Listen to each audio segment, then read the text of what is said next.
여러분 안녕하십니까? 뉴스업 시작합니다. 미국과 이란 간 종전 협상 재개 가능성이 제기된 가운데 트럼프 대통령이 앞으로 이틀 안에 파키스탄에서 재협상할 수 있음을 시사했습니다. 미군은 호르무즈 해협에서 봉쇄를 뚫고 지나간 이란 선박은 한 척도 없다고 밝혔는데 그 실효성에 대한 의문도 제기되고 있습니다.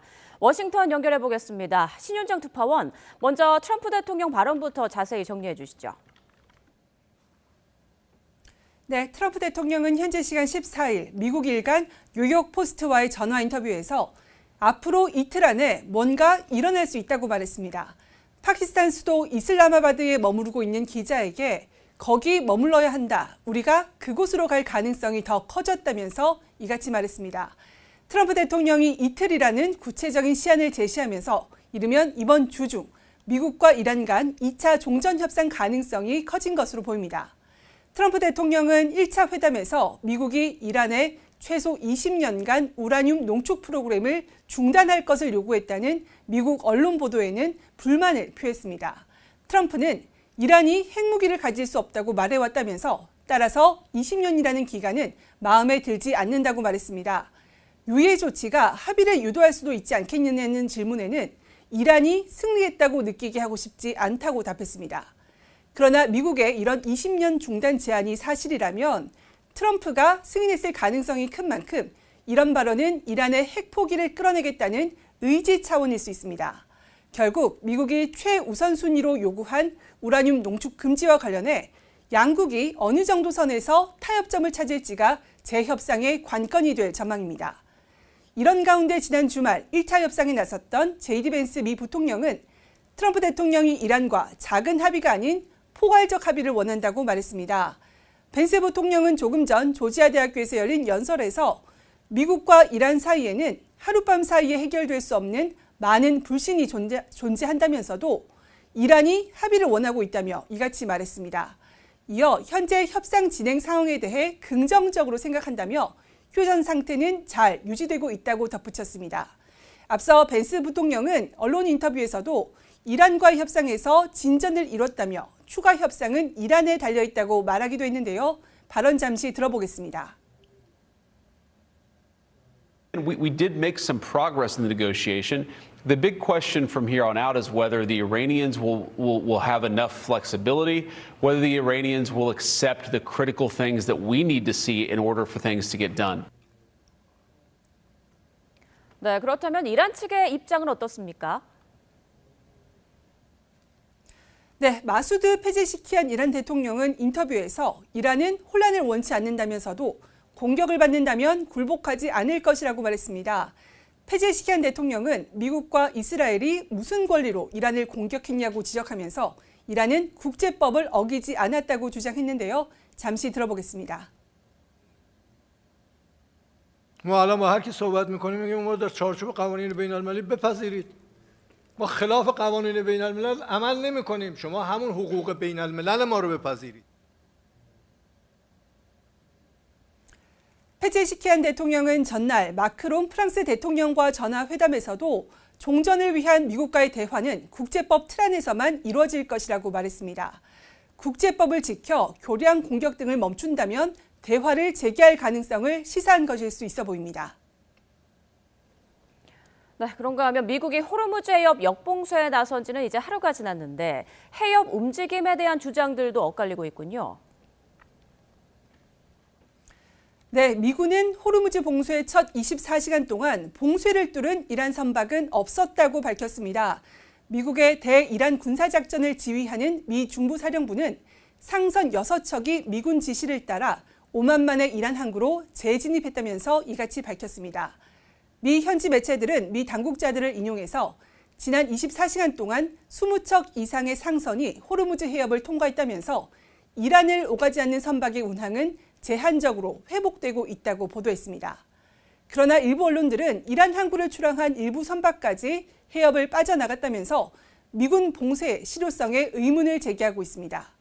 이런 가운데 사우디아라비아 등 주변 국가들은 미국을 향해 역봉쇄를 해제하고 협상장으로 복귀할 것을 촉구하고 나섰습니다. 또 인도 모디 총리도 이날 트럼프 미국 대통령과 통화하면서 호르무즈 해협을 개방하고 안전하게 유지하는 것의 중요성을 강조했다고 밝혔습니다. 지금까지 워싱턴에서 YTN 신윤정입니다. 네, 방금 들어온 속보 전해드리겠습니다. 양주에서 학대 의심이 일어났던 3살 아동이 안타깝게도 숨졌다는 속보가 조금 전 들어왔습니다. 입원한 지 닷새 만에 사망을 한 겁니다. 양주 학대 피해 아동 어젯밤 11시 반쯤 숨진 것으로 알려지고 있습니다. 경찰에서는 부모 혐의 변경을 검토하고 있고 또 친부에 대한 구속 수사를 진행하고 있는 상황입니다. 지난 9일 오후 6시 반쯤 아이가 경련을 일으킨다는 부모의 신고가 접수되면서 학대 정황까지 의심이 됐고요. 부모는 긴급 체포됐습니다. 이런 가운데 입원한 지 닷새 만에 학대의 의심을 받았던 3살 아동이 숨졌다는 속보 조금 전 들어왔습니다. 관련 소식은 또 추가로 들어오는 대로 전해드리겠습니다. 네, 중동 소식 계속 보겠습니다. 미국의 호르무즈 해협 역봉쇄 작전에는 전쟁 초기부터 인근에 배치됐던 항공모함 전단에 추가로 군함 15척이 동원된 것으로 전해졌습니다. 하지만 미군의 봉쇄에도 제재 대상인 중국 유조선이 해협을 통과했는데 행선지에 따른 선별이 이루어지고 있는 것으로 보입니다. 오만 무스카트에서 이준엽 특파원입니다. 호르무즈 해협을 통과하려다 캐슘섬에서 잠깐 선수를 돌린 유조선이 잠시 뒤 다시 해협 돌파를 강행합니다. 이란과의 거래 혐의로 미국의 제재를 받고 있는 상하이 쉬안룬 해운 소유 리치 스타리호가 결국 미군의 봉쇄를 뚫고 해협 탈출에 성공했습니다. 또 다른 제재 대상 유조선인 무를리키샨호와 이란 연계 선박으로 알려진 피스 걸프호 역시 호르무즈 해협을 지났습니다. 제재 대상 선박임에도 통과할 수 있었던 건 행선지가 이란이 아닌 아랍에미리트나 이라크 등이었기 때문으로 보입니다.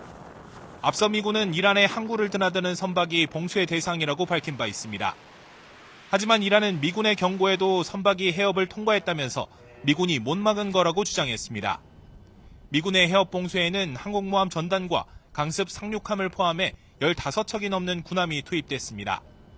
월스트리트 저널은 미군이 구축함과 드론을 통해 24시간 감시하며 관심 선박을 선별하고 배를 멈춰 세워 검색하거나 헬기로 직접 특수부대원을 갑판에 투입할 방침이라고 전했습니다. 역봉쇄 첫날 미군의 통제는 일단 이란행 물길만 차단하는 것으로 확인됐습니다. 하지만 언제든 무력 충돌로 비화할 수도 있다는 우려 속에 호르무즈에는 팽팽한 긴장감이 흐르고 있습니다. 오만 무스카트에서 YTN 이준엽입니다. 미국과 이란의 2차 대면 협상 성사 기대감이 커지면서 뉴욕 유가는 8% 가까이 급락했습니다. 약 3주 만에 가장 낮은 수준으로 내려갔는데요.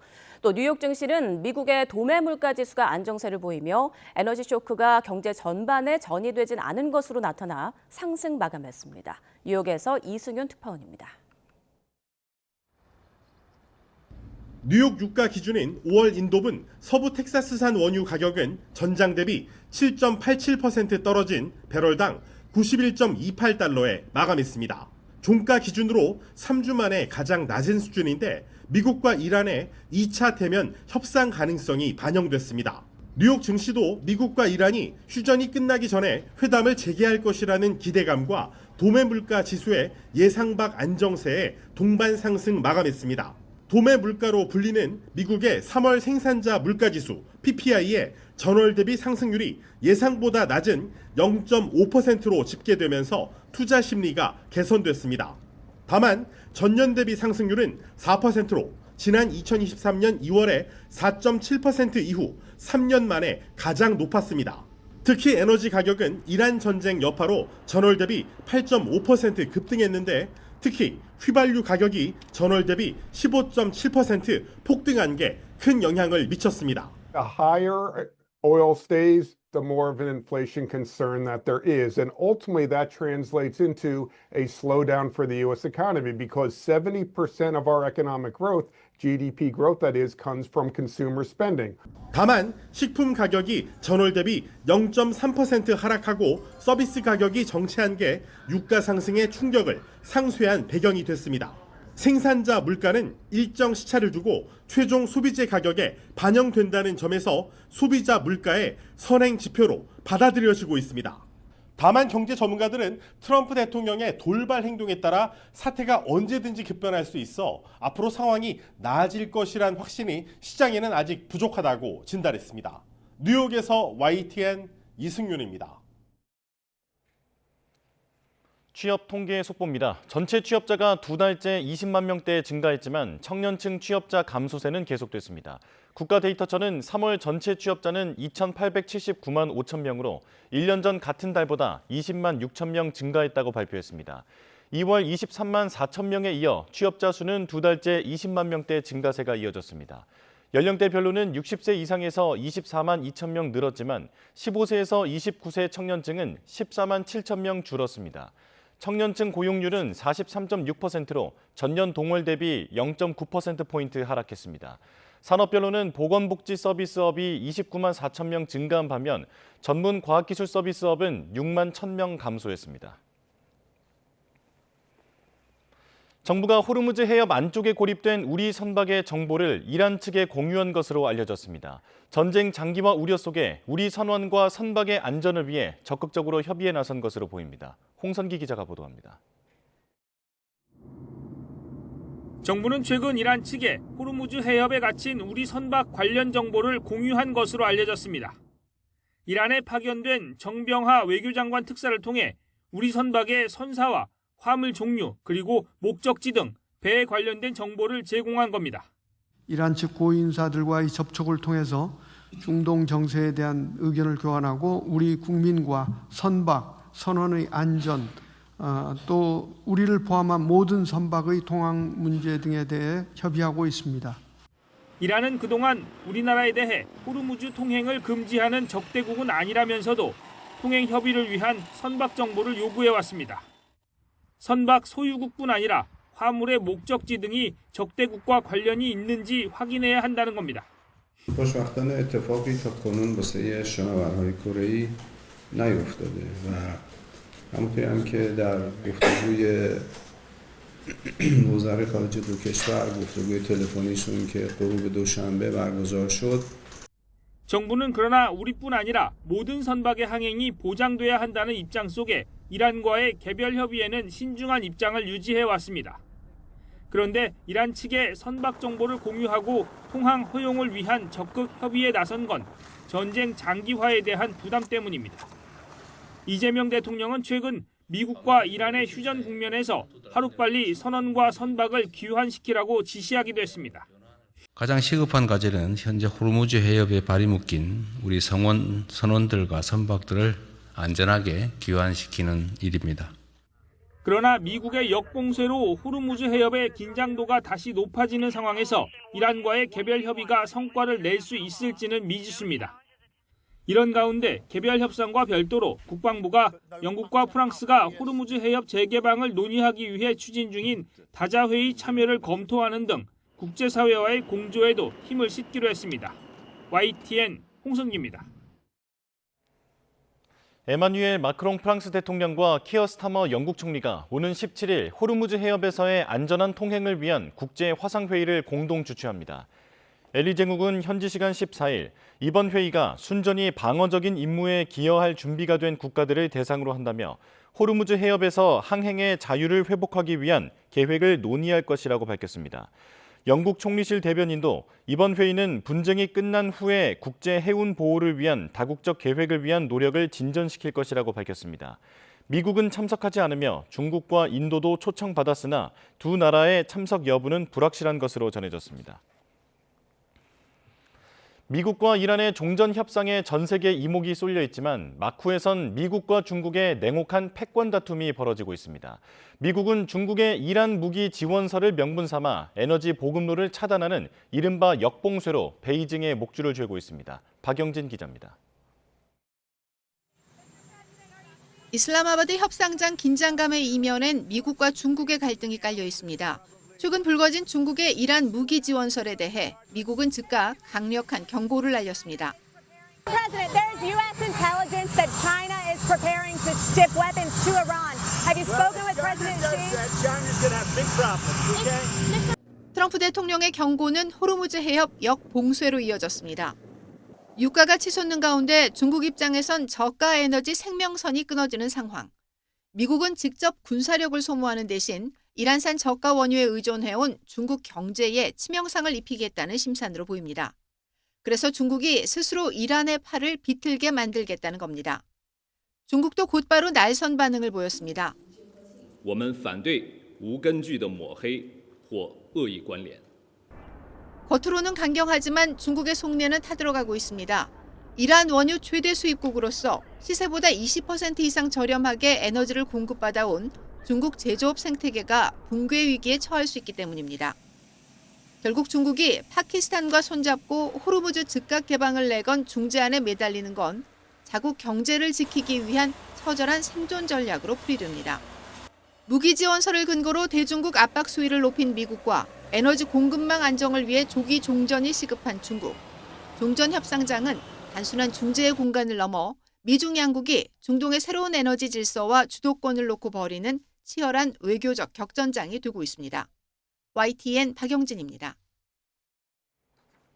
스콧 베선트 미국 재무부 장관은 중국이 이란 전쟁 기간에 석유를 오히려 더 비축했다며 신뢰하기 어려운 상대라고 지적했습니다.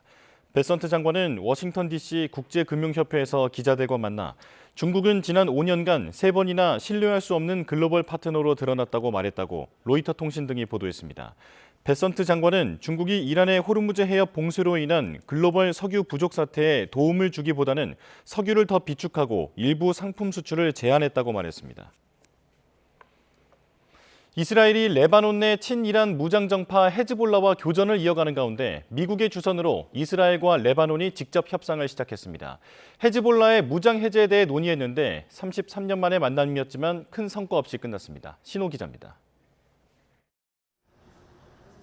워싱턴 DC의 미국 국무부 청사에 이스라엘 대사와 레바논 대사가 차례로 도착했습니다. 마코 루비오 미 국무장관과 미국 측 관계자들이 가운데 앉고 양옆으로 이스라엘과 레바논 대표단이 손님처럼 앉아 있습니다. 루비오 장관이 만남의 의미를 설명합니다.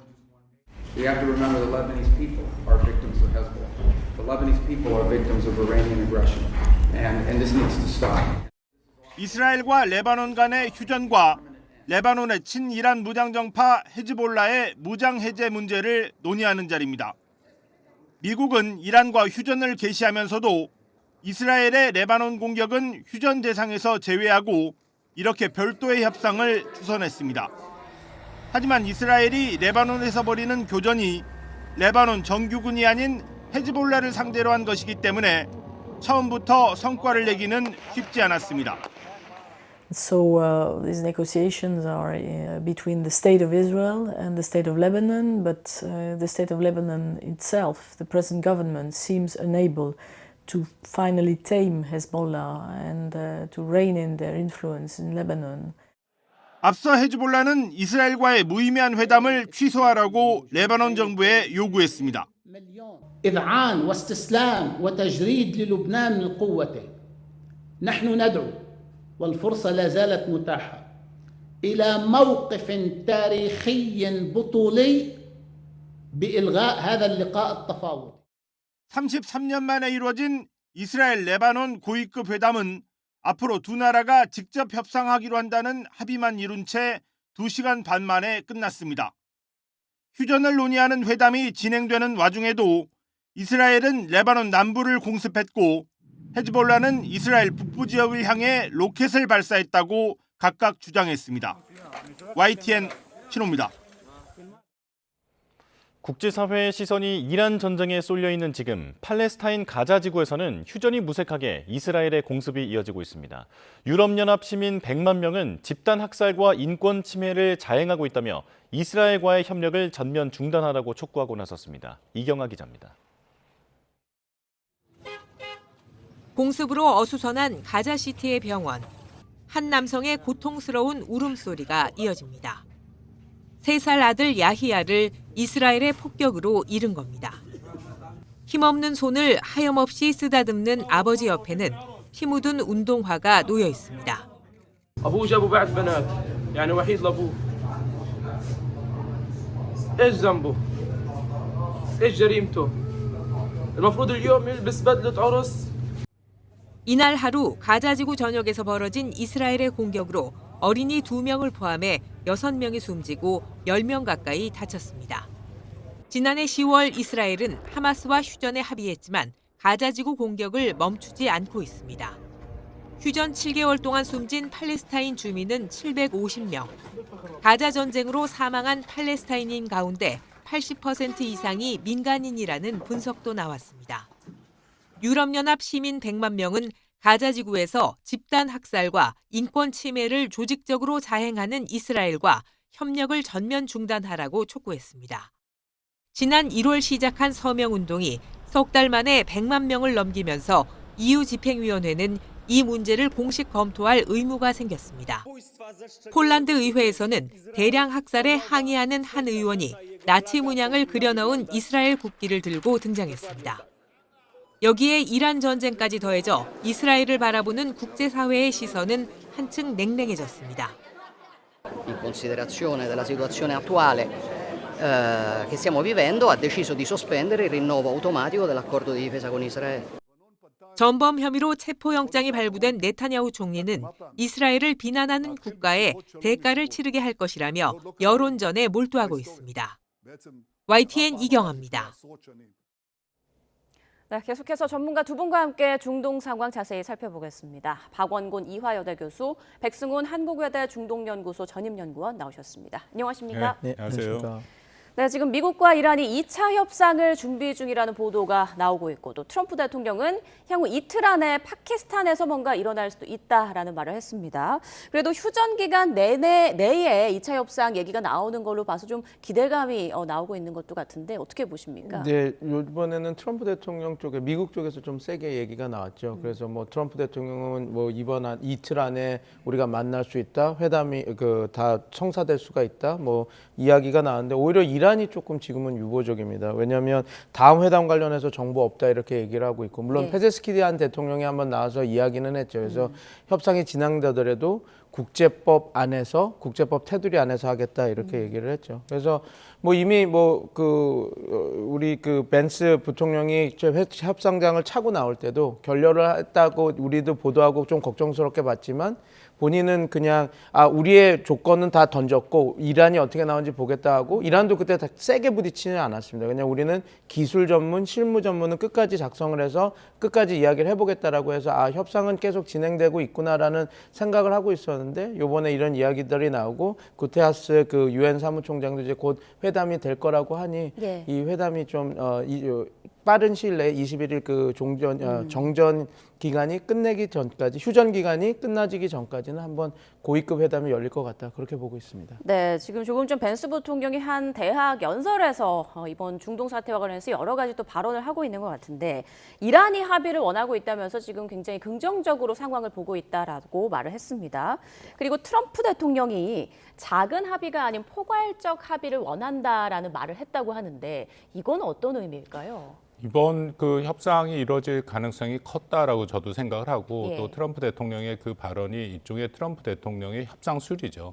그러니까 지난번 이슬람마바드에서 박차고 나온 거 제이디 벤스 결국 미국 협상팀이 먼저 판을 깨고 나온 것은 아마도 트럼프 대통령이 방금 말씀하신 그런 큰 합의를 준비하면서 자신들의 협상력을 극대화하는 그런 행보 중에 하나였다라고 판단을 하고 있을 수 있습니다. 왜냐하면 21일까지가 일단은 휴전의 기간이니까 좀 더 시간이 있고 그리고 우리가 경험이 있죠. 한국에서도 우리가 본 경험이 2019년에 하노이에서 북한과 미국 사이에 협상이 있었는데 그때도 트럼프 대통령이 사실상 협상을 결렬시키고 나왔거든요. 그 당시에도 내용을 보면 북한이 사실상 수용하기 힘든 가장 큰 그런 가장 중요하고 가장 핵심적이고 미국에게 가장 유리한 그런 제안을 했기 때문에 북한이 받을 수 없었고 그 당시에도 판을 깨고 나오면서 결국은 협상은 계속하겠다라는 의지가 있었다라고 판단이 됩니다. 그러니까 이번에도 일종의 최대치를 부르고 안 되면 일단 깨서 협상의 주도권을 잡기다라고 판단이 되고요. 우리가 그 말씀을 나누겠지만 결국 핵심은 트럼프 대통령에게는 뭔가 정치적인 승리를 보여줄 수 있는 것이 가장 핵심이고 그건 결국은 우라늄 농축을 어떻게 할 것이냐. 이제 그것이 가장 관건이다라고 판단이 됩니다. 그것이 트럼프 대통령이 말한 자신들의 포괄적 그런 합의에서 큰 틀에서의 합의를 원한다라는 것이 그런 의미를 갖고 있다고 판단이 됩니다. 네, 자, 2차 회담 후보지로 1차 협상이 열렸던 파키스탄 외에 스위스, 이집트, 튀르키예까지 거론되고 있더라고요. 1차 때 했던 그곳에서 진행을 하면 여러모로 좀 수월하지 않을까 싶은데 네네. 다른 나라들은 왜 이렇게 거론이 되는 걸까요? 일단 튀르키예나 이집트 관련해서는 중재국이기 때문에 이렇게 얘기들이 나오는 것 같고요. 그다음에 제네바 같은 경우는 지금 박원근 교수님께서도 말씀해 주셨지만 지금 요번에 가장 큰 합의를 원한다라고 하는 것의 핵심은 핵 합의거든요. 네. 그러니까 농축 우라늄 프로그램을 어떻게 할 것인가 그런 것들인데 우리가 복기해 보면 2월 28일 전쟁하기 전에 1년 동안 1차, 2차, 3차 제네바에서 이란과 미국의 핵협상이 열렸었거든요. 그래서 핵협상이 열렸던 곳이기 때문에 그런 것들을 다 연장선상에서 열면은 좀 편한 부분이 있어서 제네바가 이야기가 나오고 있는 것 같은데 아마 지금 모르겠습니다. 어느가 선정이 될지 모르겠지만 지금 워낙 파키스탄 정부가 적극적으로 중재자 역할을 하면서 여러 가지 왔다 갔다 채널을 그러니까 서로를 연결하는 그런 역할을 했기 때문에 아마 이슬라마바드에서 다시 한번 열리지 않을까 저는 그렇게 보고 있습니다. 저도 비슷한 생각인데요. 특히 이른바 무니르 카드가 계속 얘기가 됩니다. 파키스탄 총사령관이고 트럼프와도 개인적인 관계가 지난번에 인도 파키스탄의 분쟁에 있어서도 뭔가 역할을 했고 트럼프 대통령과도 개인적인 친분이 있는 것으로 알려져 있고요. 그리고 지난번 1차 협상이 결렬이 됐긴 합니다만 파키스탄이 당시의 의전이라든지 또 여러 가지 보안의 문제 또 의제 관리 능력을 보여줬거든요.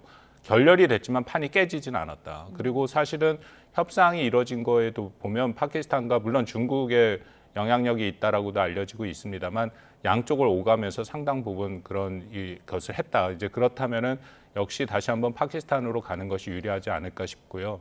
만약 제네바로 가게 된다면 이게 문제가 복잡해지는 게 파키스탄이 중재 역할을 하고 있지 않습니까? 그러면 제네바에 파키스탄도 같이 가야 된다는 얘기가 됩니다.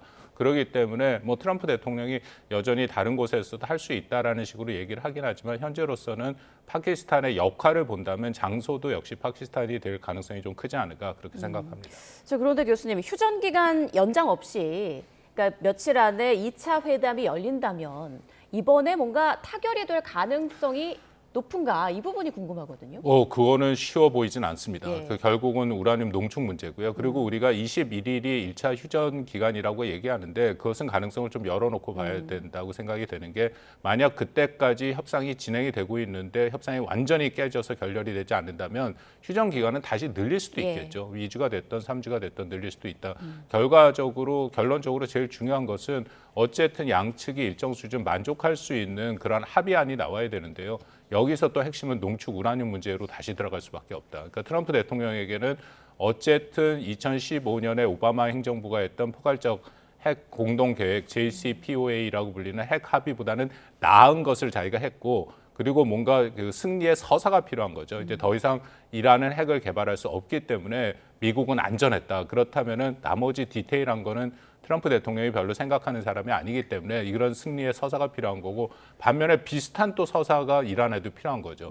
자신들이 그렇게 공격을 받았고 많이 파괴가 됐지만 결국 농축 우라늄을 가질 수 있는 주권적 권리는 확보했다라는 얘기가 필요한 거니까 그 부분이 양쪽에서 이란과 미국 사이에 첨예하게 부딪히는 부분이거든요. 이것을 어떻게 풀어나갈 것인가가 앞으로 가장 관건이다라고 판단이 됩니다. 네, 지난 첫 회담에서 막판에 틀어진 가장 큰 이유가 농축 우라늄 중단 기간인 것으로 지금 알려지고 있죠. 미국이 이란에 20년 농축을 제한했는데 이란에서는 5년으로 제한을 했다.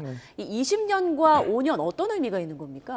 20년은 한 세대 동안 하지 못하는 것이니까 어떻게 보면 이란 입장에서는 상당 기간 자기네들의 핵 주권을 어떻게 보면 동결시키는, 정지를 시키는 거죠. 근데 5년이라고 하는 것은 트럼프 행정부가 끝나고 나면 다른 행정부에서 또 다른 이제 협상을 할 수 있으니까 이란 입장에서는 어차피 트럼프 행정부가 있는 그 상황에서는 더 할 수 있는 부분이 없으니까 우리가 그냥 그때까지는 하겠다라고 하는 의미라서 어떻게 보면 5년과 20년 차이는 그런 차이가 있다고 보시면 될 것 같습니다. 자, 트럼프 대통령은 이란이 승리를 느끼게 하고 싶지 않다라고 하면서 영구 포기 선언도 좀 기대하는 분위기인데 이란이 제안한 5년, 미국으로서는 절대 받아들일 수 없는 기간인가요? 미국으로서는 받아들이기가 쉽지 않죠. 왜냐하면 JCPOA 아까 말씀드린 공동계획에도 따르면 이게 일몰 조항이라는 게 있어서 물론 3.67%의 우라늄 농축 권한을 주긴 했습니다만 2031년 되면은 그 모든 권한이 다시금 복귀되는 그런 형태거든요. 그렇기 때문에 단순히 5년간의 동결, 이게 일종의 동결이니까요. 동결만으로는 되는 것은 아니고 기간이 그보다 훨씬 더 길어져야 된다. 저도 그 우리 백승훈 박사 말에 동의라는 게 20년은 돼야 그래도 한 제네레이션이잖아요. 한 세대 정도가 되면 현재 있는 이란의 여러 가지 세력들이 사실상 사라지게 되는 것이고 그리고 20년은 꽤 긴 기간입니다. 그간 또 핵에 대해서 어떤 문제가 있을지 모르는 그런 상황이기 때문에 중요하고 근데 이거보다 사실은 트럼프 대통령과 이란의 정치적 서사 외에도 더 중요한 것은 이게 악마는 디테일에 있다고 과연 이것을 어떻게 이행할지가 훨씬 중요한 문제거든요. 예를 들어서 그렇게 합의를 하더라도 이 국제 원자력 기구 IAEA 사찰을 어떻게 받을 것이고 어떻게 검증할 것이고 또 거기에 상응하는 조치로 기존에 있던 이란의 동결 자금이라든지 아니면 이란의 해제를 어떻게 할 것이고 이제 그런 굉장히 디테일한 문제들이 많이 남아 있습니다. 그래서 일례로 2015년에 그 포괄적 행동 계획이라고 하는 JCPOA는 130페이지가 넘는 굉장히 자세한 내용들이 그 안에 들어 있었거든요. 근데 그런 것들을 2주 안에 단기간에 하기는 쉬워 보이지는 않는다라고 판단이 됩니다. 네.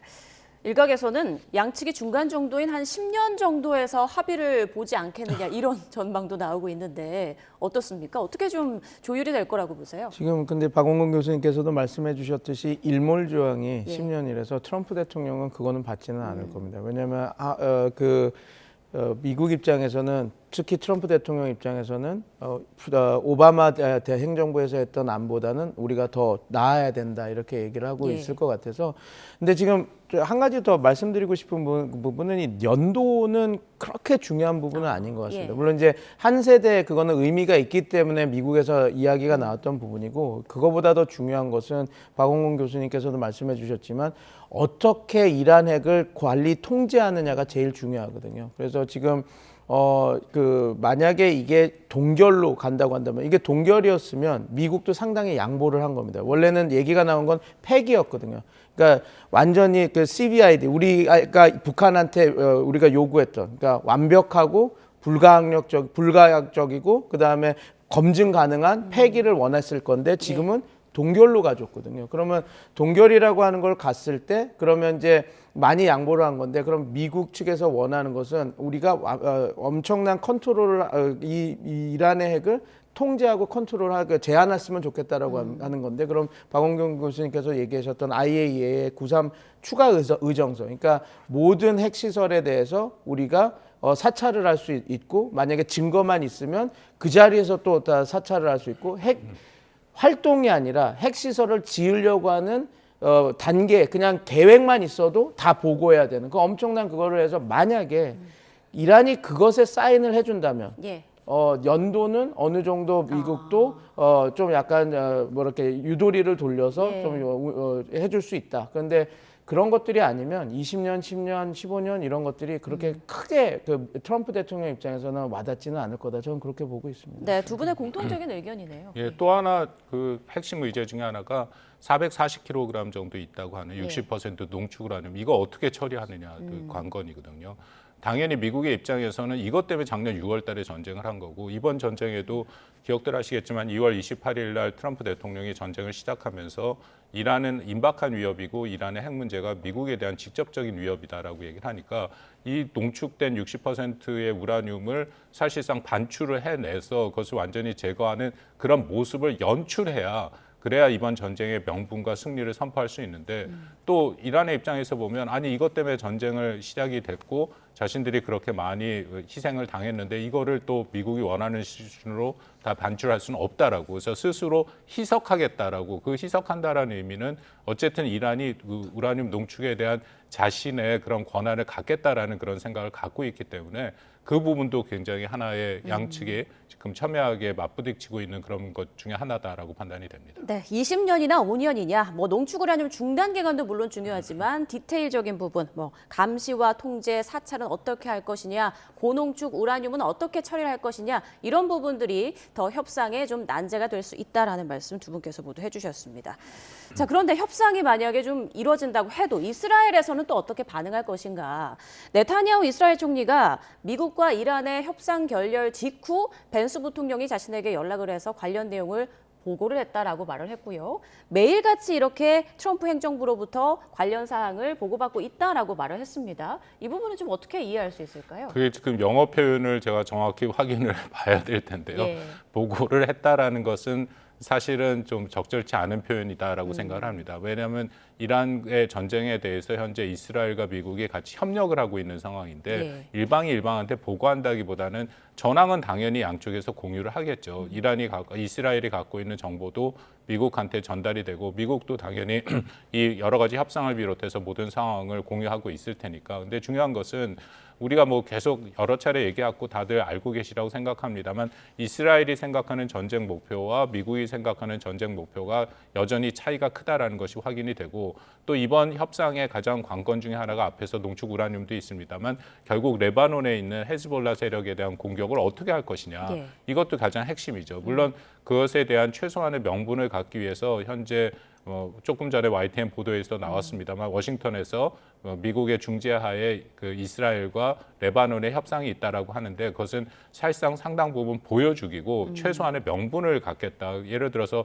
이란이 협상장을 박차고 나오지 않도록 최소한의 미국이 이런 노력을 하고 있다는 것을 보여주는 것이지 그것이 실질적으로 어떻게 이스라엘을 주저앉히기는 굉장히 한계가 있다. 이제 이것도 이번 협상, 2차 협상이 이루어진다면 어떻게 해결할 것인가에 대한 핵심 의제 중에 하나라고 판단이 됩니다. 네, 얘기가 나왔으니까 백승훈 연구원님의 의견도 들어보겠습니다. 이번에 이제 이스라엘과 레바논 정부 측에서 33년 만에 이렇게 만나게 됐는데 별 성과 없이 끝났습니다. 어떻게 보십니까? 성과 있을 거라고 생각했던 전문가들은 거의 없었을 겁니다. 기대를 안 했다. 네, 예. 왜냐하면 헤즈볼라의 무장 해제에 대해서 이야기를 하는데 레바논의 그 주미 레바논 대사를 불러서 이야기를 한다. 좀 맞지가 않는 부분이 있거든요. 그러니까 지금 레바논 정부군이 물론 이제 이 최근에 벌어졌던 일련의 사태로 인해서 레바논 정규군입니다. 레바논도 군부가 이중 구조로 돼 있는데 헤즈볼라 무장 세력이 있고 또 레바논도 레바논 정규군이 있습니다. 예. 근데 거기 장성 출신인 분이 이제 아윤 장군이 대통령이 됐죠. 그래서 그분이 대통령이 되면서 첫 번째 내버렸던 공약이 정상 국가를 만들겠다였습니다. 그러니까 이제 군부가 이렇게 이중으로 나눠 있는 게 아니라 국민의 군대로 통합하겠다라고 이야기를 했는데 그거 자체가 될 거라고 생각한 사람들은 하나도 없었었거든요. 그런데 요번에 그 가자 전쟁으로 인해서 우리가 그 헤즈볼라가 큰 타격을 받으니까 요번에 그런 여러 가지 그런 모멘텀 그런 거 분위기를 타서 이제 대통령이 됐는데 그 내부에서도 과연 그게 가능할까 이런 의구심이 많았습니다. 근데 지금 이스라엘이 레바논을 공격하는 국면에서 그 생각이 같기 때문에 그러니까 지금 레바논 정부와 이스라엘이 그 헤즈볼라 그 무장 세력의 그 무장 해제는 필요하다, 군부 통합은 필요하다라고 해서 한 목소리를 낼 수 있을 것 같아서 만났는데 네. 문제는 이거죠. 지금 이스라엘이 공격하는 레바논은 그냥 헤즈볼라만 공격하는 것이 아니라 지금 다마스커스나 이런 것은 같이 레바논 시민들도 공격을 당하는 맞습니다. 입장입니다. 그런데 공격을 개시하고 있는 상대국에게 무장 해제를 물론 이제 그거는 조금 다른 민병대 세력이지만 해장을 요구하는 거를 강요한다. 물론 아윤 대통령도 그걸 원하더라도 지금 상황에서 그걸 벌이려면 민심을 잃게 됩니다. 아니 공격하는 상대방의 말을 그대로 들어서 그거 싸우고 있는 우리 하나의 세력인 군부 세력을 무장 해제시킨다고. 그래서 저는 이게 시작됐을 때부터 이게 어떻게 보면 그 박원곤 교수님께서도 말씀드려 주셨지만 미국은 이란 측에 대한 어느 명분 쌓기, 이스라엘은 결국은 어떤 명분 쌓기냐, 우리가 평화적으로 군사작전 들어가기 전에 평화적으로 헤즈볼라 무장해제 관련해서 할 거는 다 했어. 안 됐기 때문에 우리가 이런 계속 그 공세작전을 할 수밖에 없는 명분 쌓기라서 지금 저 협상장에는 그 두 세력의 명분 쌓기가 같이 들어가 있다라고 보시면 될 것 같습니다. 그래서 네. 그런 명분 쌓기용 회담이었기 때문에 본질인 그 무장해제, 헤즈볼라의 무장해제가 좋은 성과가 나오긴 쉽지 않은 그 애초부터 그런 회담이었다라고 보시면 될 것 같습니다. 네, 애초 기대할 수 없는 자리였다라는 두 분의 말씀 들어봤습니다. 자, 2차 종전 협상이 며칠 안에 열리게 된다면 논의 테이블 위에 또 호르무즈 통행료에 대한 부분도 반드시 올라가겠죠. 지금 미국과 이란은 강대강 대치를 이어가고 있는 상황입니다. 그런데 유조선이 뭐 지나갔다 안 지나갔다 이걸 놓고도 진실 공방이 벌어지더라고요. 좀 자세하게 설명해 주시죠. 글쎄 뭐 그 중국과 관련된 중국 국적인지는 확인이 안 되는데 어쨌든 중국과 관련된 유조선이 지나갔다라고 했는데 이것도 정확히 확인이 안 됩니다. 예. 왜냐하면은 미국에서 사령부에서 나온 얘기에 따르면 그 해상 봉쇄를 미국이 시작하지 않았습니까? 정확하게 그래서 표현한 것을 따르면 24시간 안에 그런 자신들이 해상 봉쇄를 시작하고 24시간 동안 지나간 것이 없다라고 얘기를 합니다. 예. 그렇기 때문에 이것이 정확하게 미국이 놓친 것인지 아니면 24시간 이전에 지나간 것인지 그건 사실 확인은 필요한 거고요. 중요한 것은 미국이 시작하는 이 역봉쇄가 과연 우리가 걱정했던 것처럼 이란과의 어떤 군사적 충돌로 이루어질 수 있는 것인가. 지금은 좀 조심스럽기는 합니다만 아직 큰 틀에서 그런 군사적 충돌이 직접적으로 될 가능성은 크지 않다. 왜냐하면 서로 간의 위치가 좀 다르고요. 그리고 호르무즈 해협 이 외곽 쪽에서 지키고 있기 때문에 미국은 그 안쪽으로 들어가는 그 과정에서 이란과의 갈등이 있을 수 있는 거고 또 일부의 그런 상선들이 나올 때 이란이 만약 공격을 한다면 호위 임무도 얘기를 하고 있기 때문에 미국이 거기에 대해서 상대적으로 또 보호하는 과정에서의 충돌이 있는데 현재로서는 그런 모습은 보이지 않고 있다. 그리고 제가 들어오기 전에 확인한 거에 비하면 그래도 하루에 한 20척 정도는 나오고 있다는 얘기가 들리고 있거든요. 그래서 이것은 우리가 조금 지켜보이긴 하겠지만 혹시라도 미국이 말한 그런 역봉쇄의 기본적인 것은 어쨌든 이란과 관련 있는 그런 그 선박을 제외하고는 다 나올 수 있다라고 얘기하는 거지 않습니까? 그것이 나올 수 있게 된다면 그 부분에 대해서는 일정 수준 일단 미국이 중요하게 생각을 한다고 판단이 되고요. 그리고 이것보다 더 중요한 것은 트럼프 대통령이 이것을 일종의 협상 카드로 사용하는 거죠.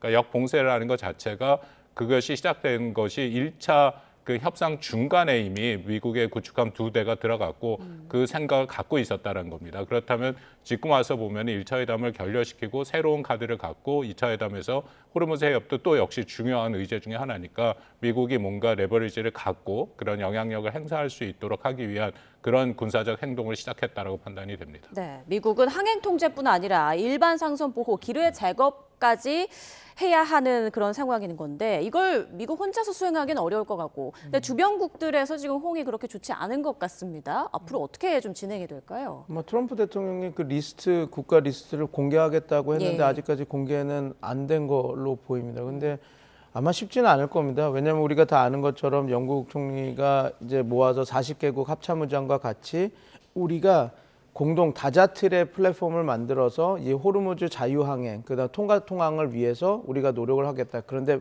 전제 조건이 있었죠. 종전 이후에. 그러니까 우리는 전시 상황에는 안 들어가는데 이 전쟁이 끝나고 나면 다국적 그 군을 만들어서 들어가겠다고 얘기를 하고 있어서 지금 아직 종전이 된 건 아니거든요. 휴전 상태이기 때문에 트럼프 대통령 그게 이제 충돌을 하는 겁니다. 그러면 그 40개국에 어떻게 보면 미국의 동맹국들이 우리나라도 포함해서 다 들어가 있거든요. 그러면 거기 있는 그 40개국은 종전이 되면 다자틀로서 호르무즈 항행을 우리가 자유항행, 통항으로 한번 만들어 보겠다, 제도화 시키겠다고 딱 하는 과정에서 트럼프 대통령이 전쟁이 끝나지 않는 상황인데 많이 도와주고 있다고 하는데 어느 나라가 이렇게 도와주는지는 저도 잘 감이 잡히진 않습니다. 이미 영국과 스페인과 프랑스는 그리고 독일은 자기네들은 참여 안 하겠다고 얘기를 했고 일본도 특별한 계획이 없다라고 얘기하고 우리나라도 지금 움직임이 없어서 어떻게 보면 나토 동맹국고 그리고 우리 그 동아시아 동맹국 중에서는 참여하는 사람이 국가가 없어서 좀 트럼프 대통령이 그 기자과의 그 이야기에서는 질의응답에서는 국가들이 이렇게 있고 뭐 내가 공개하겠다 그러는데 어떤 국가가 될지는 그게 리스트가 공개돼야 그 내용과 국가들을 알 수 있을 것 같습니다. 네, 일단 2차 종전 협상에 대한 기대감이 높아지고 있는 상황인데요. 하루하루 나오고 있는 소식들이 워낙 많아서 그 부분들 계속 저희가 또 따라서 전해드리도록 하겠습니다. 지금까지 박원곤 이화여대 교수, 백승훈 한국외대 중동연구소 전임연구원과 중동 사태 짚어봤습니다. 고맙습니다. 감사합니다.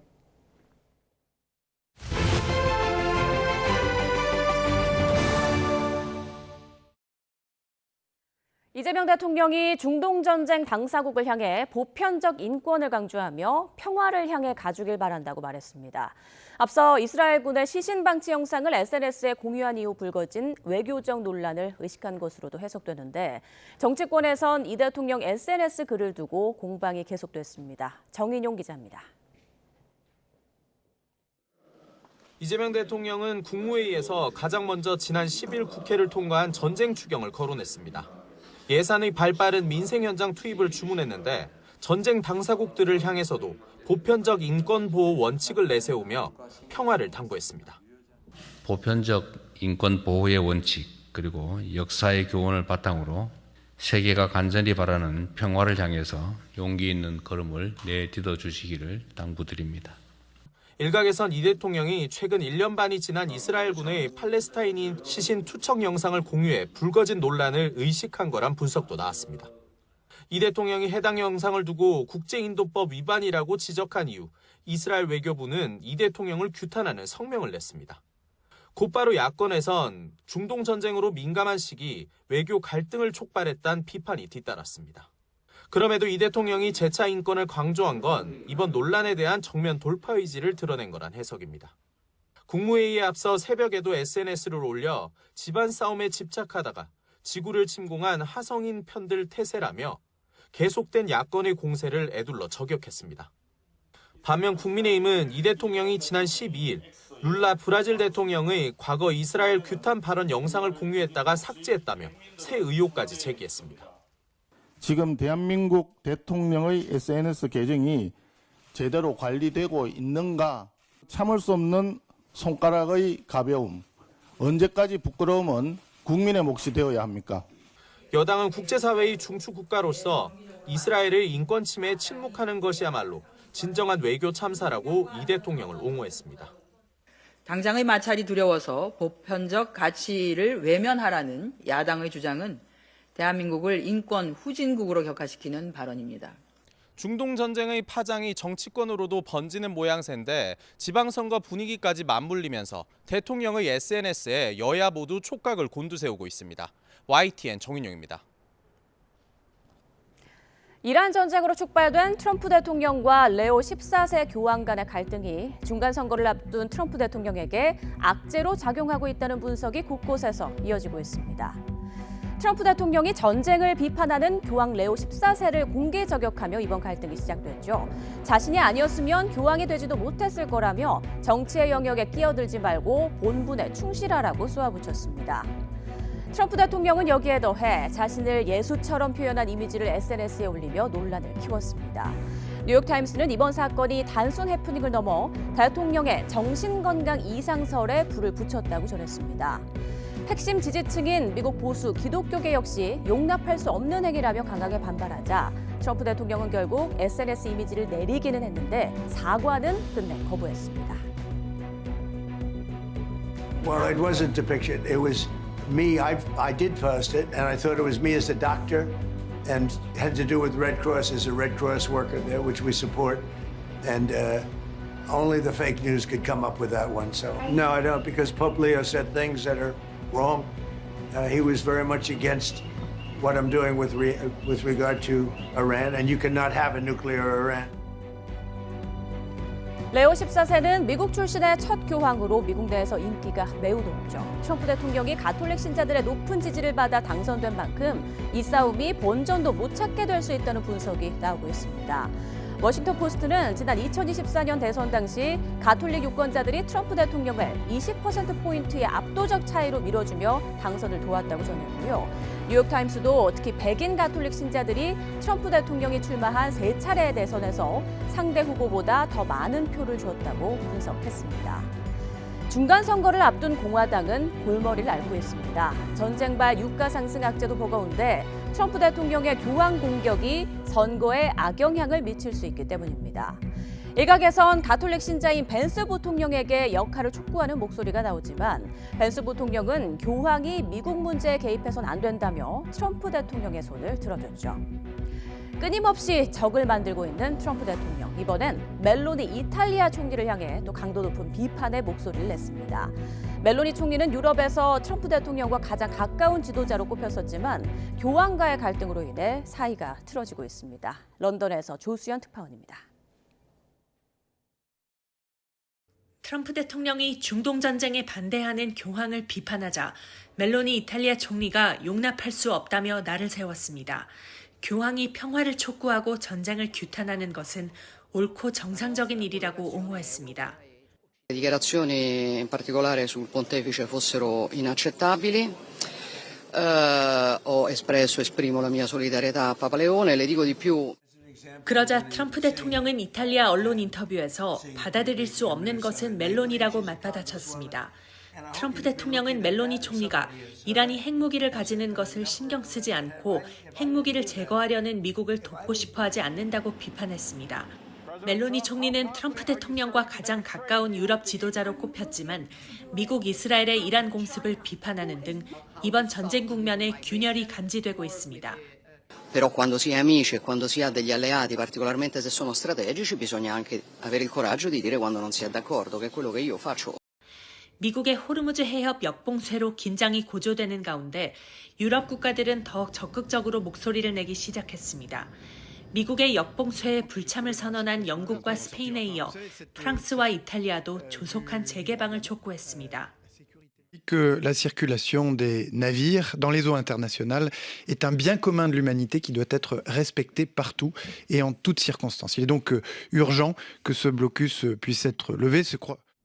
호르무즈 해협 항행의 자유를 위해 영국과 프랑스가 준비 중인 국제회의는 오는 금요일에 열릴 예정입니다. 스타머 영국 총리와 마크롱 프랑스 대통령이 공동 주최하는 화상회의 형식으로 최대 40여 개국이 참여할 가능성이 있습니다. 마크롱 대통령은 동시에 트럼프 대통령과 패제시키한 이란 대통령에게 협상을 신속히 재개할 것을 촉구하며 중재를 시도하고 있습니다. 런던에서 YTN 조수연입니다. 미국과 이란 간 전쟁 여파로 수입 물가가 크게 상승한 것으로 나타났습니다. 한국은행이 발표한 수출입 물가 지수를 보면 지난달 원화 기준 수입 물가는 국제 유가와 원달러 환율이 오르면서 광산품, 석탄, 석유 제품을 중심으로 전월 대비 16.1% 상승했습니다. 지난해 같은 달과 비교해서는 18.4% 오른 것으로 파악됐습니다. 지난달 수출 물가도 석탄과 석유 제품, 컴퓨터, 전자광학기기 등이 올라 전월보다 16.3% 상승했습니다. 이런 가운데 수입 물량 지수는 지난해 같은 달 대비 12.3% 상승한 것으로 나타났습니다. 국제통화기금 IMF도 우리나라 물가 상승률을 대폭 상향하는 암울한 전망을 내놨습니다.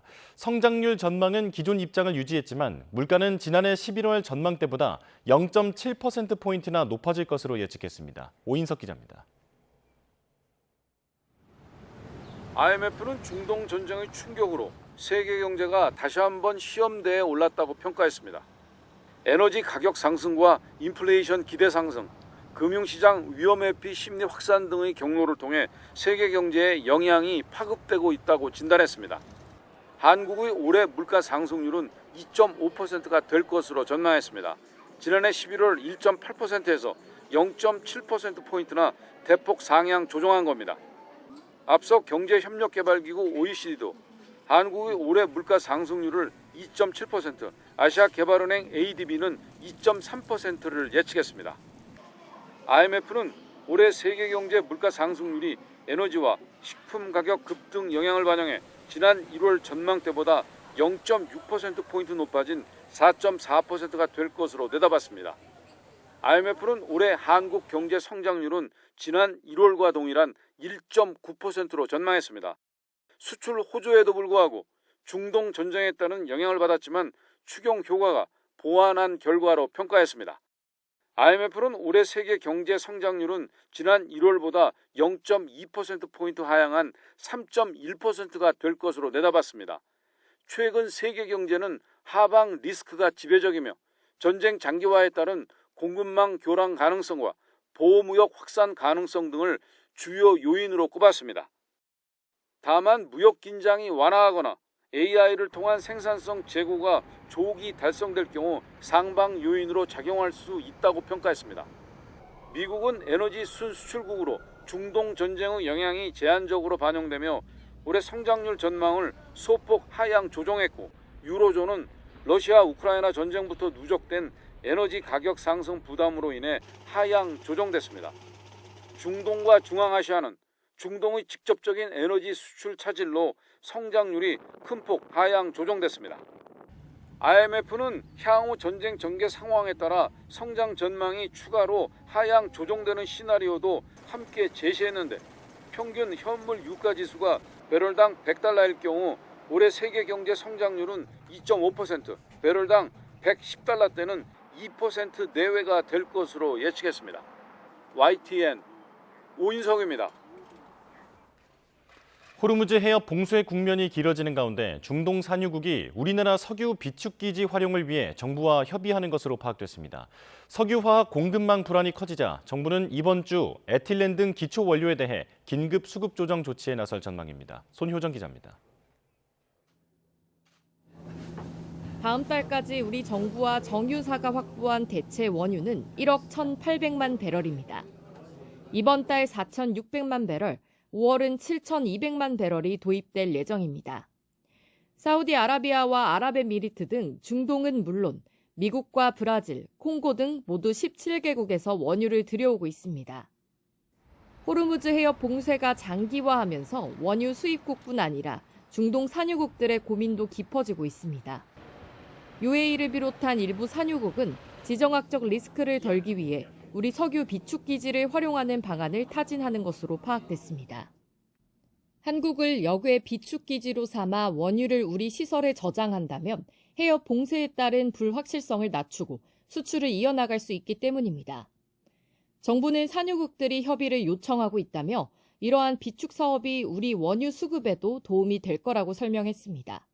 우리 비축으로 잡혀 있지는 않지만 그들 물건이기 때문에 실제로 이제 그거에 대한 수요들은 다 국내 정유사들이 가지고 있어서 국내 비축량이 실질적으로 확대되는 효과가 있다. 이번 달 나프타 공급량은 180만 톤으로 평소 도입량의 80% 수준에 그쳤습니다.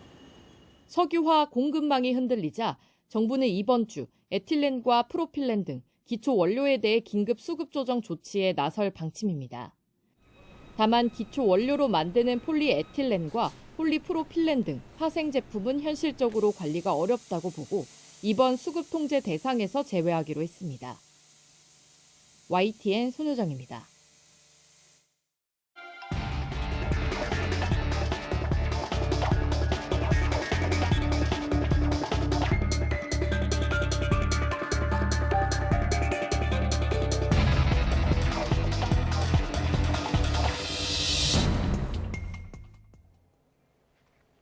중동발 국내 공급망에 빨간불이 켜졌습니다. 산업 전반 파장이 본격화하고 있는데요. 부족한 부분은 무엇이고 정부는 어떻게 대비하고 있는지 그리고 우리 경제는 언제까지 영향을 줄지 알아보겠습니다. 주원 현대경제연구원 연구본부장과 함께하겠습니다. 어서 오십시오. 네, 안녕하십니까. 네, 일단 환율 질문부터 드리겠습니다. 지금 최근 우리 환율 유가와 동조해서 움직이고 있는 그런 흐름을 보이고 있는데 간밤에 뚝 떨어졌단 말이죠. 유가가요. 그렇다면 잠시 뒤에 개장할 때에도 환율은 좀 하락 출발할 가능성이 있다 이렇게 볼 수 있을까요? 그렇습니다. 이번 사태로 이제 1,500원대까지 올라갔었는데 그때도 이제 유가가 뭐 배럴당 WTI 기준 $100 넘으니까 같이 움직였던 거고 지금 간밤에 이제 서부 텍사스 중진류가 많이 떨어졌거든요. 예. 그러니까 그렇다면은 우리 환율도 상당히 좀 떨어지는 쪽에서 시작할 수 있을 것 같고 그리고 결정적인 원인은 아니지만 최근에 이제 세계 국채 편입이 됐잖아요, 우리나라가. 네. 그러다 보니까 외국인 자금이 좀 들어왔고 그런 거에 좀 수급 여건에 약간 좀 플러스 요인은 됐던 걸로 생각이 돼서 호르무즈 해협 사태가 또 심각하게 악화되지 않는 이상 유가는 WTI 기준으로 배럴당 $100 밑으로 그리고 환율도 다시 1,500원대로 넘어가지는 않을 거고 지금 수준이 아니면 지금 수준보다 조금 낮은 1,400원대를 당분간 유지할 걸로 생각이 됩니다. 예, 유가가 뚝 떨어진 데다 지금 우리 국채 수요도 잘 받쳐주고 있기 때문에 환율에는 긍정적 그 영향이 전망이 된다라는 말씀이신데요. 자, 그 원유 지금 상황을 보면 그 공급단의 차질인 거잖아요. 네. 그런데 이제 그것 때문에 가격이 오르다 보니까 이제는 석유에 대한 그 수요 자체도 줄어서 악순환이 계속될 수 있다라고 하는 암울한 전망이 있던데 어떤 상황입니까? 이제 수요가 준다는 거는 이제 상식적으로 우리가 그냥 뭐 원유가 아니더라도 마트에 갔는데 갑자기 계란 한 판에 뭐 10만 원 이러면 계란을 안 쓰잖아요, 그렇죠? 네. 그러니까 유가가 너무 오르다 보니까 수요 자체가 위축이 되는. 그러니까 유가가 오른다는 거는 이제 고물가를 얘기하는 거고 수요가 위축이 된다는 건 저성장이거든요. 이게 쉽게 말씀드리면 스태그플레이션. 예. 이게 한번 고착이 되면 계속 이게 반복이 되는 악순환이 돼서 이게 세계 경제를 위축시킬 거다. 즉 석유에 대한 수요가 준다는 거는 세계 경제가 어떤 세계 경제 성장률과 그다음에 석유의 수요량은 같이 올라가거든요. 경제가 활발하면 활발할수록 석유를 많이 쓰는데 그 석유를 적게 쓴다는 거는 경제도 떨어진다는 건데 국제에너지기구의 저 보고서는 저렇게 된다는 게 아니고 예. 극단적인 상황을 얘기를 한 것 같고 코로나 때 우리가 이제 그런 걸 경험했었잖아요. 예. 코로나 겹치면서 공급망 붕괴되고 그러다 보니까 세계 경제 저성장이 됐었는데 저 정도까지는 아닐 걸로 생각은 되지만 아무튼 뭐 저기 에너지기구에서 발표한 저 보고서의 내용이 상당히 우리가 좀 주목은 해봐야 될 물가가 고물가가 아예 성장을 위축을 시키는 그럴 가능성도 우리가 생각을 해봐야 될 것 같습니다. 예. 지금 말씀해주신 스태그플레이션에 대한 그 공포는 주식시장도 상당히 주목하고 있는 그런 이슈인데 그 본부장님께서 보시기에는 특히 이제 뭐 미국 경기도 보면 물가가 최근에 많이 오르지 않았습니까? 네. 그런 경기 침체 가능성은 좀 어떻게 보실까요? 지금 미국의 실물 경기 지표는 생각보다 잘 버티고 있어요. 네. 정말 좀 의외의 상황인데 뭐 휘발유 가격이 미국 전국 평균으로 갤런당 4달러가 넘었다 그랬잖아요. 이게 네. 상당히 높은 수준이거든요.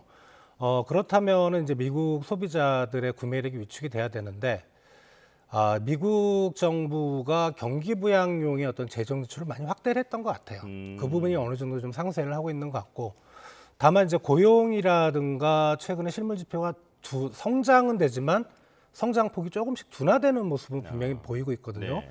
그리고 IMF도 미국의 경제 성장률을 조금 낮은 수준으로 떨어뜨리는 그런 전망을 볼 때는 미국 경제가 아주 좋은 상황은 아니지만 좋은 상황은 아니지만 그래도 이번 사태에서 가장 자유로운 국가는 미국이지 않을까 그런 생각이 듭니다. 예. 이제 금융시장 그리고 우리 경제에도 영향을 주는 중요한 문제이기 때문에 미국 경기에 대해서 좀 짚어봤고요. 그리고 강훈식 대통령실 비서실장이 원유와 나프타 대체 공급선 확보를 위해서 중동 지역을 순방을 하고 왔습니다. 그리고 카타르까지 추가 방문을 했는데 뭐 아직 자세한 내용은 공개되지 않았습니다만 어떤 성과를 기대할 수 있을까요? 이제 갔다 왔으니까 이제 언론 브리핑을 분명히 할 거고 거기 뭐 자세한 내용이 있을 것 같은데. 일단은 중동 지역 같은 경우는 막혀 있잖아요. 그죠? 예.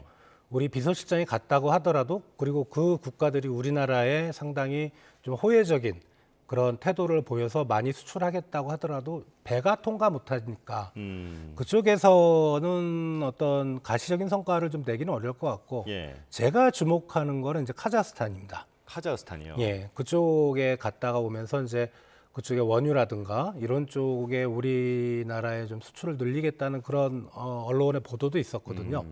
그래서 그런 쪽에는 상당히 좀 의미가 있을 것 같고요. 다만 이제 호르무즈 해협 사태가 우리가 어떻게 될지는 모르겠으나 개인적으로는 좀 피크아웃, 가장 나쁜 상황은 좀 지나고 있는 게 아닌가. 최악은 지났다. 왜냐하면 지금 뭐 진전이 빠르지는 않지만 어떻게든 서로 간에 좀 협상을 하려는 노력도 있고 물론 이제 역봉쇄까지 들어가 있지만 상당히 좀 암울한 상황이긴 하지만 그게 만약에 풀리게 될 경우를 대비해서 아마 강훈식 비서실장이 미리 좀 가서 우리 쪽으로 좀 먼저 물량을 보내달라는 예를 들면 이제 그런 식의 노력을 하지 않았을까 생각이 됩니다. 예. 자, 이런 가운데 정부가 오늘부터 석유화학 제품에 대한 매점 매석 금지 조치를 시행합니다. 그러니까 석유화학의 어떤 원료에 대한 그 매점 매석을 금지하는 그런 거죠? 그렇죠. 이제 우리가 원유를 받아서 정제를 하면은 뭐 가솔린, 휘발유, 등유, 경유 이렇게 나오고 나프타까지 나오거든요.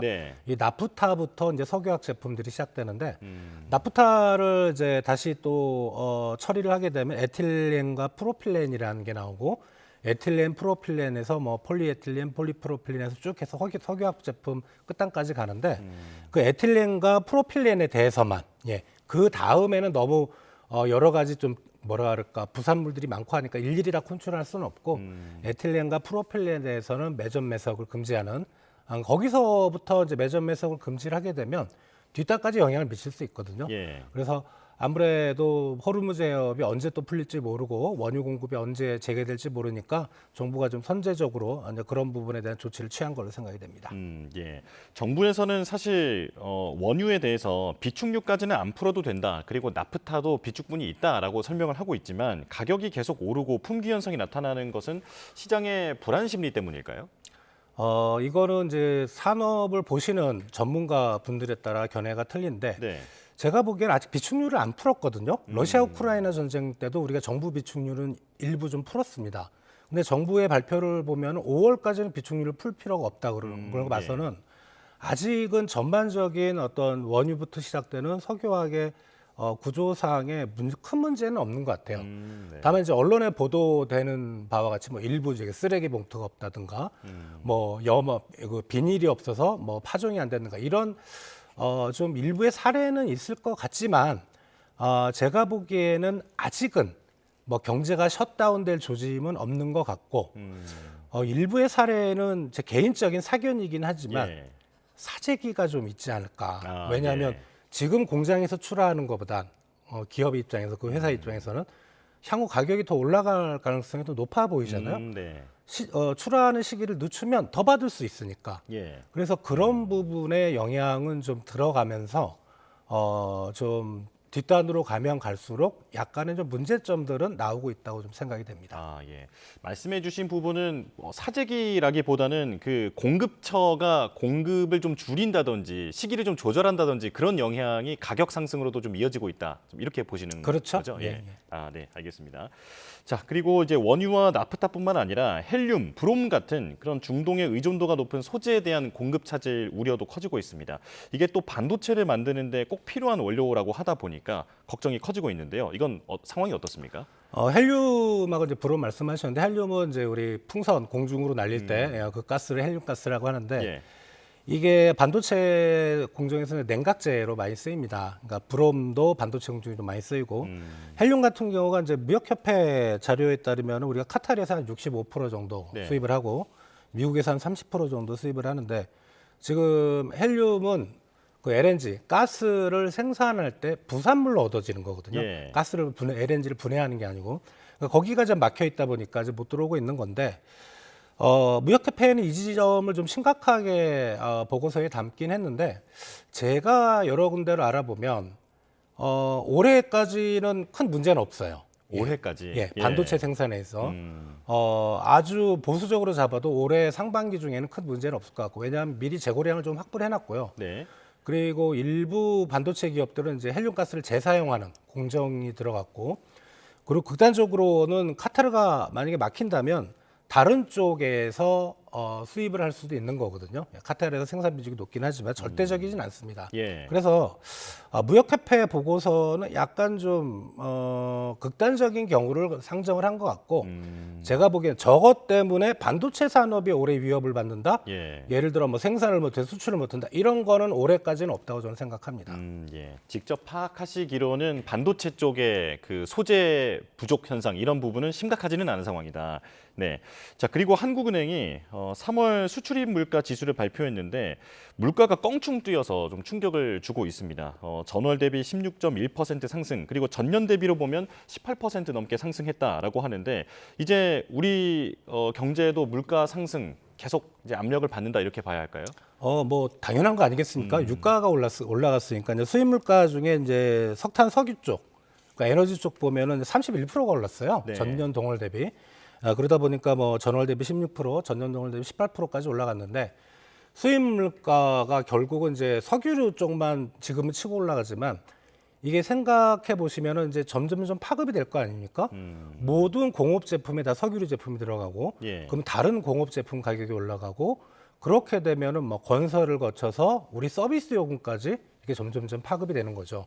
거기에 좀 시간이 필요할 것 같고 지금 당장 전쟁이 끝난다고 하더라도 우리 이제 최종 단계 소비자 물가지 않습니까? 소비자 물가까지 영향을 미쳐서 원래 저희들도 전쟁이 일어나기 전에 올해 연간 한국의 소비자 물가 상승은 한 2% 내외 정도로 생각을 했었는데 최소한 2%대 중반까지는 소비자 물가가 올라가지 않을까. 지금 전쟁이 끝난다고 하더라도 어쩔 수 없는 상황인 것 같습니다. IMF의 전망은 어떻습니까? 그 이제 기존의 성장률 전망은 유지하면서 물가 상승률 전망은 0.7% 포인트나 대폭 상향했는데 마찬가지로 뭐 물가에 대한 경고등이 켜졌다 이렇게 봐야겠죠. IMF가 이제 어제 나왔죠. 그러니까 올해 세계 경제 성장률 3.1%. 원래 3.3에서 3.1%로 다운시켰고요. 그러니까 우리나라는 성장률을 일정으로 그대로 유지를 하면서 물가 상승률을 한 2%대 중반까지 올렸는데 3.1% 세계 경제 3.1%의 의미는 뭐냐면 지금 전쟁이 끝나도 예. 이미 반영이 되는군요. 예. 예. 그리고 이게 전쟁이 만약에 내년까지 이어진다면 2%. 예, 2%면은 아마 세계 경제 성장률 통계를 작성한 이후로 아마 한 5번째 안에들은 낮은 성장률입니다. 그렇군요. 그렇게 되면 상당히 뭐 위험한 상황이고, 다만 한국 같은 경우는 아마 이제 국제유가 배럴당 한 80에서 90달러 정도 전제를 한 것 같은데 명확히 표시는 안 했지만 예. 그러면 한 0.2에서 0.3 정도 원래 우리나라 성장률이 빠지는 효과가 있는데 추경이 지금 26조가 들어가고 있잖아요. 네. 그게 그만큼 딱 상쇄를 시켜버립니다. 그렇군요. 그래서 기존 전망과 동일한 1.9%를 우리나라 건 유지를 하고 있습니다. 그렇군요. 알겠습니다. 자, 이제 막 9시가 지났는데요. 지금 개장을 한 상황입니다. 미국과 이란 간 협상에 대한 기대감이 증시에 반영되면서 어제 코스피는 장중한때 6,000대를 넘어서며 오름세를 이어갔는데요. 오늘은 어떨지 현장으로 바로 가보겠습니다. 네, 이제 잠시 뒤면 상승 또는 하락의 수치가 전광판에 반영이 될 것으로 보이는데요. 오늘 시장은 기대감이 어제보다 더 큰 상황입니다. 간밤에 뉴욕 증시가 다시 급등하면서 이제는 사상 최고치까지 눈앞에 둔 상황인데요. 특히 AI 기술주 중심의 강세가 나타나면서 우리 시장에도 긍정적 영향이 전망됩니다. 자, 지금 이제 수치가 반영이 됐는데요. 코스피가 단숨에 6,100포인트까지 넘었군요. 6,144포인트를 지나가고 있습니다. 현재 거의 3% 가깝게 상승하고 있는 상황. 그리고 코스닥도 1,141포인트를 지나가고 있습니다. 1.71% 오르고 있습니다. 자, 이번 주 안에 미국과 이란의 2차 협상이 이루어질 것으로 보이는 데다 트럼프 대통령이 협상의 진전을 시사하면서 시장의 투자 심리가 급속히 살아나고 있는 상황인데요. 앞으로 외국인 투자자는 어떻게 움직일지 이 부분도 기대되는 상황입니다. 자, 원달러 환율도 보겠습니다. 원달러 환율 10.2원 내린 1,471원으로 개장했는데 유가가 뚝 떨어지면서 이제는 90달러 초중반에서 움직이고 있는 만큼 우리 환율에도 영향을 주고 있는 것으로 보입니다. 원달러 환율은 오늘 10.2원 내린 1,471원으로 개장했습니다. 자, 본부장님과 조금 더 증시 상황도 보겠습니다. 우리 시장 이제는 이란발 어떤 뉴스에 대해서는 조금은 좀 둔감해진 느낌도 있고, 그리고 앞으로를 좀 더 낙관적으로 보는 것 같은데 투자 심리 계속 잘 살아날까요? 이제 이란 쪽의 분위기가 우리가 예상했던 범위를 벗어나서 갑자기 악화되지 않는 이상은 우리나라 증시도 좀 안정이 될 수 있을 것 같고요. 다만 이제 정고점 부근이니까 6,000대를 넘어가면 거기서 많이 올라가기는 좀 어렵겠죠. 여기서 이제 분위기를 보면서 그쪽의 사태가 이제 완전히 마무리되면 또 올라갈 수는 있겠지만, 그러나 최근에 이제 반도체 수출이 워낙 좋잖아요. 그런 부분을 생각할 때 우리나라 증시가 그렇게 폭락하는 일은 만약에 이제 뭐 호르무즈 해협과 관련된 뭐 상황이 크게 악화되지 않는 이상 없을 걸로 저는 보고 있습니다. 예. 반도체 쪽의 이익 추정치가 계속 올라가다 보니까 지금의 포인트도 뭐 저평가다 이런 구간에 대한 평가가 있던데 어떻게 보십니까? 우리 이게 좋은 건지 나쁜 건지 모르겠지만 우리 코스피에서 삼성전자하고 SK하이닉스 두 반도체 기업이 뭐 가중치가 한 30에서 40% 정도 되거든요. 두 기업 실적만 좋으면 뭐 죄송스러운 얘기는 나머지 기업이 다 망해도 코스피는 올라가게 돼 있습니다. 그러니까 반도체 경기는 최소한 올해까지는 괜찮다고 하는 걸로 봐서는 코스피 자체는 크게 뭐 조정을 받거나 이러지는 않을 걸로 생각이 듭니다. 실적을 기준으로 좀 구분해서 볼 필요도 있겠습니다. 자, 지금까지 주원 현대경제연구원 연구본부장과 함께했습니다. 고맙습니다.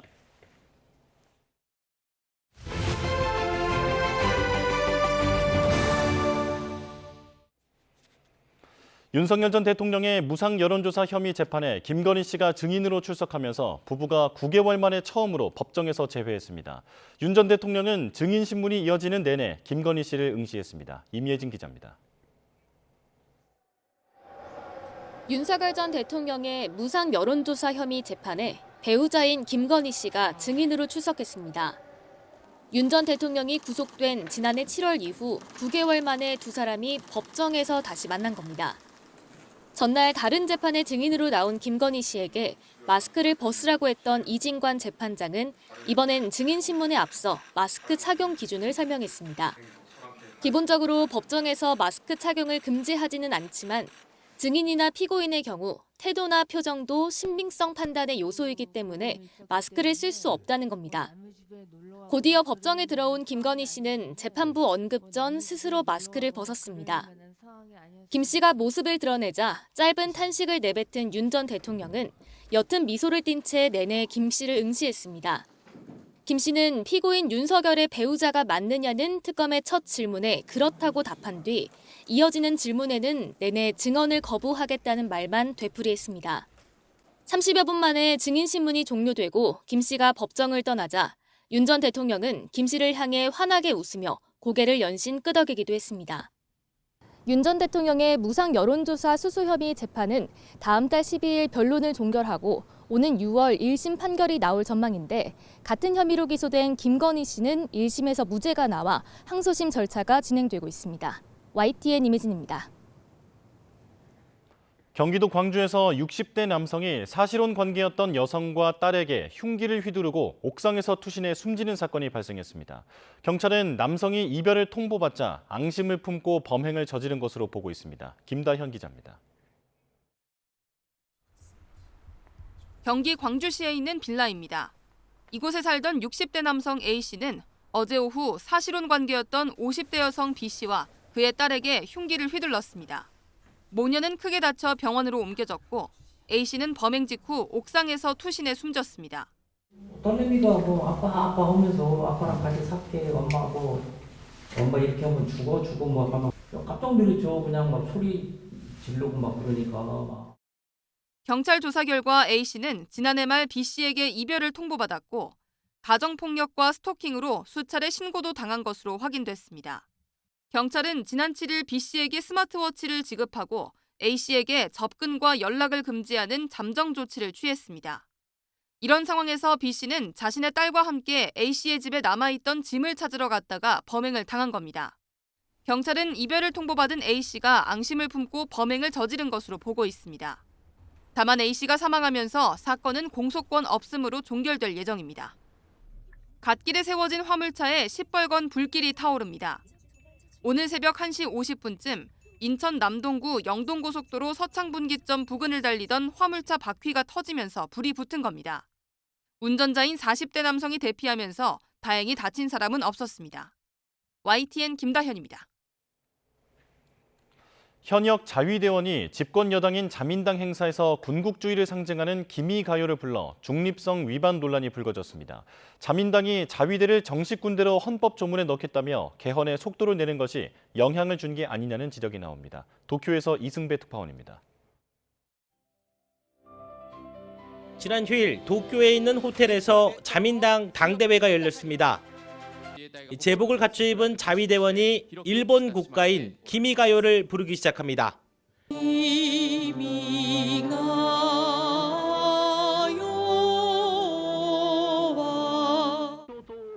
일본 제국주의 시절 때는 천황 중심의 군국주의를 상징하는 노래로 사용됐습니다. 전쟁의 기억과 천황을 찬양하는 내용을 담고 있어서 일본 내부에서도 학교 행사 등에서 제창을 거부하거나 반대하는 목소리가 있습니다. 이 영상이 SNS를 통해 퍼지자 야당 의원과 누리꾼들 비판이 빗발쳤습니다. 정치 중립 의무를 어겼다는 것입니다. 자위대법은 선거 행사를 빼고는 대원이 정치적 행위를 해서는 안 된다고 규정하고 있습니다. 집권 여당인 자민당이 헌법 개정에 속도를 내는 것이 영향을 미쳤다는 분석이 나옵니다. 憲法になぜ自衛隊を変えちゃいけないですか。彼らの誇りを守り、しっかり実力組織として位置づけるためにも当たり前の憲法改正もやらせてください。 다카이시 총리는 최근 1년 안에 자위대를 헌법 조문에 정식 군대로 넣겠다고 공언했습니다. 改正の発議についてなんとか目処が立ったと言える状態で皆様と共に来年の党大会を迎えたいと。 중립 위반 비판에 대해 자민당과 고이즈미 방위상은 일단 문제가 없다고 두둔했습니다. 国家を過小することが政治的行為に当たるものでもなく、今回の件は自衛隊法違反に当たらないと認識しています。 하지만 일장기가 되걸린 집권 여당의 공식 행사에서 현역 자위대원이 군국주의를 상징하는 노래를 부른 것이어서 중립성 위반이 아닌지에 대해서는 논란이 따를 것으로 보입니다. 도쿄에서 YTN 이승배입니다. 어제 오후 5시쯤 강원도 삼척시 신기면 환선굴 전망대에서 관광객 60대 남성 A씨가 2.5m 아래로 추락했습니다. A씨는 심정지 상태로 병원으로 옮겨졌지만 숨졌습니다. 경찰은 정확한 사고 경위를 조사하고 있습니다. 오늘도 서쪽 지방은 초여름 같은 날씨가 이어지겠습니다. 오늘 아침 출근길 서울 기온은 13.4도로 평년 수준을 5도가량 웃돌았는데요. 한낮에는 기온이 26도까지 오르면서 6월 초순에 해당하는 기온을 보이겠습니다. 다만 아침과 낮과 밤의 기온차가 무척 크게 벌어지는 만큼 옷차림에 유의해 주시기 바랍니다. 오늘은 대부분 하늘에 구름만 다소 지나겠고요. 제주도의 비도 오전 중에 모두 그치겠습니다. 다만 서울과 인천, 경기 남부는 대기질이 나쁨 수준을 보이겠고 그 밖에 중서부 지역도 한때 공기가 탁해질 수 있겠습니다. 오늘도 서쪽 지방은 서울 26도, 광주는 25도까지 올라 다소 덥겠습니다. 반면 동풍의 영향을 받는 동해안 지역은 강릉이 17도에 머무르겠습니다. 내일까지는 초여름 날씨가 이어지겠고요. 금요일에 충청 이남 지방에 비가 내리면서 고온 현상이 잠시 주춤할 전망입니다. 강원 남부와 충북 일부 지역에 건조주의보가 발령 중인 가운데 바람도 약간 강하게 불겠습니다. 산불 등 화재 사고가 발생하지 않도록 불씨 관리 철저히 해주시기 바랍니다. 지금까지 YTN 윤수빈입니다. 뉴스업 마칩니다. 내일 다시 뵙겠습니다. 고맙습니다.